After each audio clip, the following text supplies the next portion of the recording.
Overconsumption describes a situation where a consumer overuses their available goods and services to where they can't, or don't want to, replenish or reuse them. In microeconomics, this may be described as the point where the marginal cost of a consumer is greater than their marginal utility.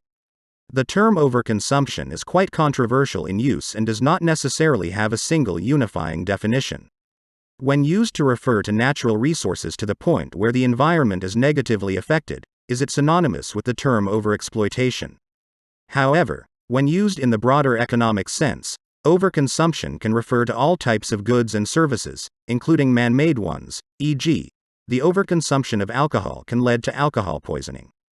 Overconsumption is driven by several factors of the current global economy, including forces like consumerism, planned obsolescence, economic materialism, and other unsustainable business models, and can be contrasted with sustainable consumption.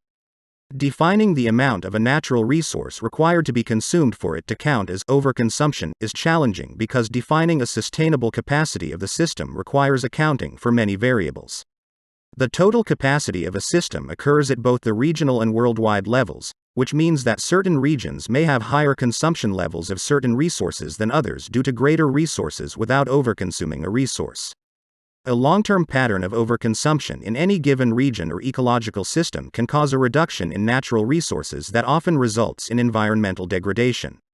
However, this is only when applying the word to human impacts on the environment.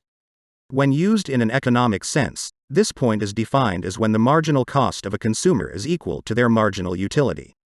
Gausson's law of diminishing utility states that at this point, the consumer realizes the cost of purchasing another item. Good is not worth the amount of utility, aka happiness or satisfaction from the good they'd receive, and therefore is not conducive to the consumer's well-being. When used in the environmental sense, the discussion of overconsumption often parallels that of population size and growth, and human development. More people demanding higher qualities of living currently requires greater extraction of resources, which causes subsequent environmental degradation such as climate change and biodiversity loss.